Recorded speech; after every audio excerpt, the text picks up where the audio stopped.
Hello and welcome back to the channel everyone.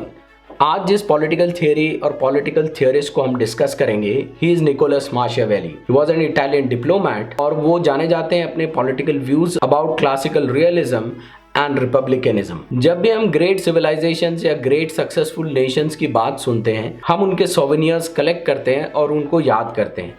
माकियावेली ये कहते हैं कि we take very less time in trying to pay homage to people, to kings, to ideas, and we play little homage to the lawmakers, to the people, to the king, जिनके efforts की वजह से, जिनकी ideas की वजह से दुनिया में great civilizations और great powers वजूद में आई। निकोलो माकियावेली अपनी दो पॉलिटिकल थियरीज के लिए बहुत फेमस हैं। He is more famous for one of the theories that he gives for the rulers और the kings. His great work the Prince. The Prince एक ऐसा क्लासिकल वर्क है जो पावर फॉर द रूलर्स को discuss करता है, जो dark virtues को डिस्कस करता है। माकियावेली ने द प्रिंस अपने पॉलिटिकल कमबैक के लिए लिखी। फ्लोरेंस में जब 16th सेंचुरी में मेडिची फैमिली जीती और वापस आई, they tortured Machiavelli, they incarcerated him, then released him. He was an outcast. So to impress the Medicis, उन्होंने द प्रिंस लिखी और उन्होंने ये पावर के वर्च्यूज और dark virtues for the rulers को सबके सामने लाया। लेकिन सैडली वो इस किताब के जरिए अपना पॉलिटिकल कमबैक नहीं कर पाए। जब वो ये नहीं कर पाए तो he took up a more long term work on history, that is the discourses on Livy, यानी डायलॉग या संभाषण लिवी पर। लिवी कौन थे? Livy is Titus Livius. ये रोमन हिस्टोरियन थे और इन्होंने 142 वॉल्यूम्स में रोम की हिस्ट्री लिखी। आज वो 142 वॉल्यूम्स में से सिर्फ 35 वॉल्यूम्स सर्वाइविंग हैं। तो माकियावेली का जो पॉलिटिकल थॉट है जिसको आज हम डिस्कस करेंगे, that is discourses on Levi.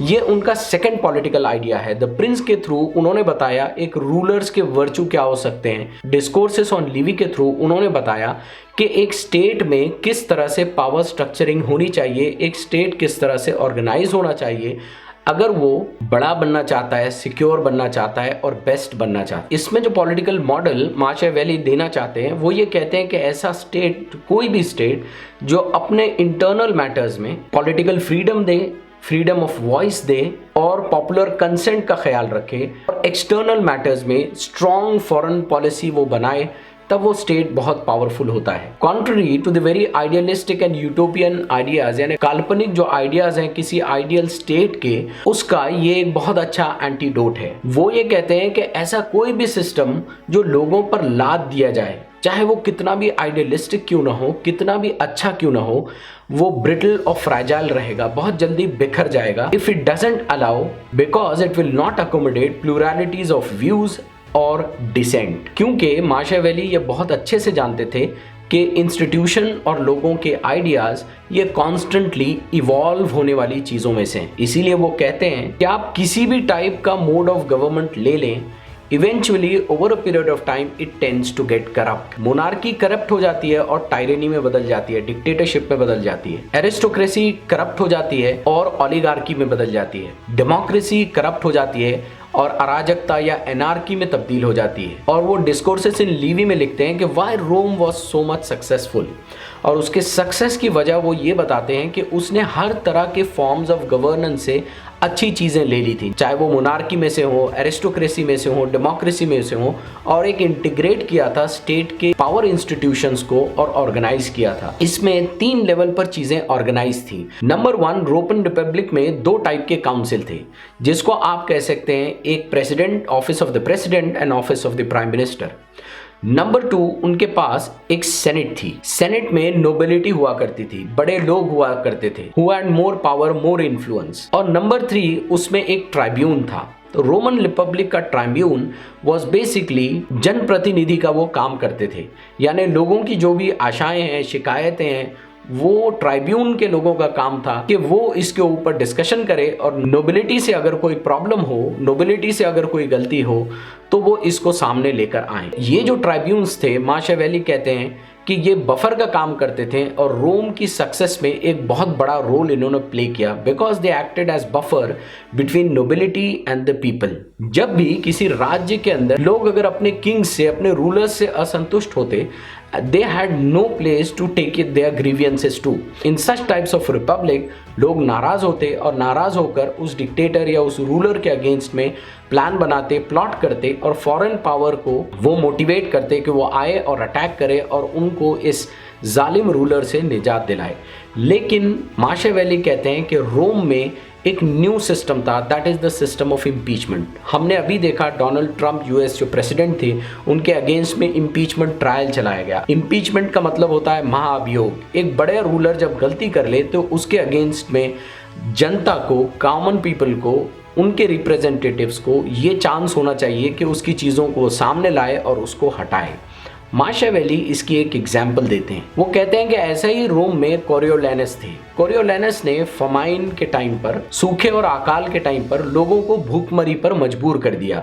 लोगों का मैनेजमेंट इस तरह से कर दिया कि वो भूख के मारे मर जाएं और बहुत सारे जुल्म उन्होंने शुरू किए। As a result of that people started revolting और बात यहाँ तक पहुंची कि वो उसको कत्ल कर देना चाहते थे। इसके नतीजे में लोगों के जो जनप्रतिनिधि थे ट्राइब्यून ने उसके अगेंस्ट में मुकदमा दायर किया।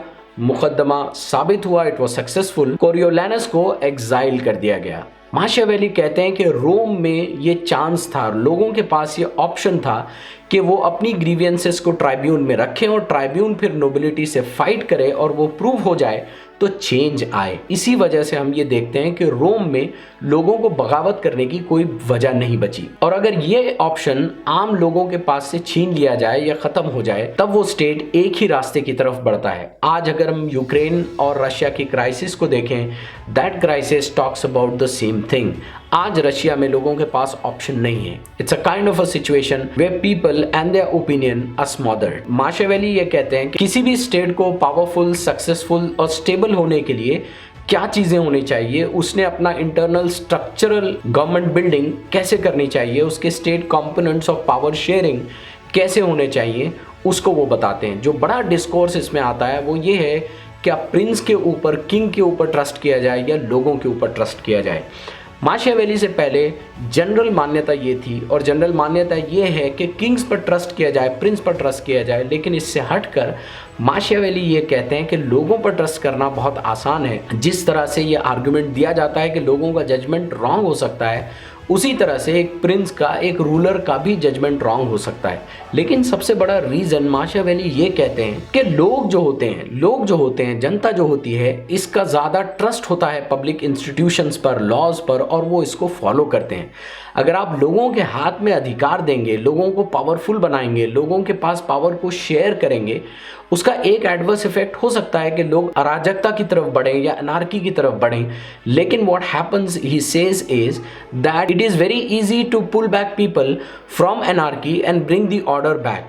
लेकिन वो ये कहते हैं कि इसके कंपैरिजन में अगर आप किसी किंग को ले लें, किसी रूलर को ले लें, उसके बहुत हाई लाइक्लीहुड और हाई चांसेस होते हैं ये जो रूलर है वो अपने आप को इस तरह से चैनलाइज करे कि अपने आप को सर्वे सर्वा समझे। अब जब वो सर्वे सर्वा समझ लेता है तब माशियावेली कहते हैं कि इसको करेक्ट करने का किसी के पास कोई ऑप्शन नहीं होता जब तक कि वो रूलर खत्म ना हो जाए। लिवी के डिस्कोर्सेस में वो लिवी की एक चीज से डिसएग्री करते हैं और वो डिसएग्रीमेंट ये है कि लिवी ये मानते थे रोम इतनी बड़ी जो ग्रेट नेशन बनी, इतनी बड़ी रिपब्लिक बनी, उसकी वजह वो सिर्फ लक या भाग्य को मानते हैं।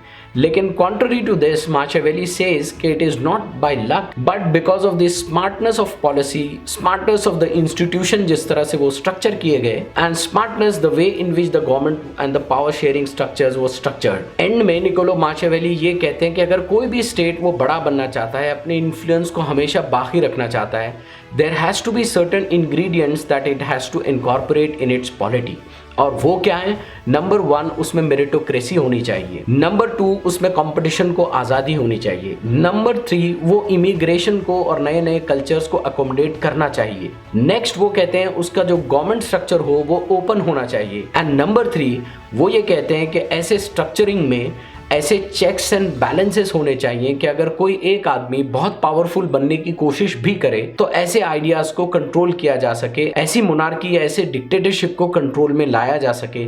अगर ये इंग्रेडिएंट्स किसी स्टेट में, किसी रिपब्लिक में होते हैं तो डेफिनेटली उसका जो इन्फ्लुएंस होता है वो हिस्ट्री पर एवर लास्टिंग या लॉन्ग लास्टिंग होता है। और यही लास्टिंग इन्फ्लुएंस ऑन स्टेट की वो अपनी पूरी political theory on discourses on Levi के अंदर वो डिस्कस करते थे। तो ये थे निकोलो माचियावेली के political ideas on basically state. उनके दो आइडियाज़ हैं जिसमें से एक को आज हमने डिस्कस किया है। May be in the coming videos will be discussing his other ideas, that is the role of power for the kings और रूलर्स। होप कि आपको हमारा ये वीडियो एजुकेटिव लगा हो, होप कि आपको हमारा कंटेंट पसंद आया हो। If so, do share it with your family and friends, do subscribe to our channel, press the notification bell icon so that आप notify किए जा सकें whenever we upload a new video. Hope to see you soon in the next video. Till then, thank you very much.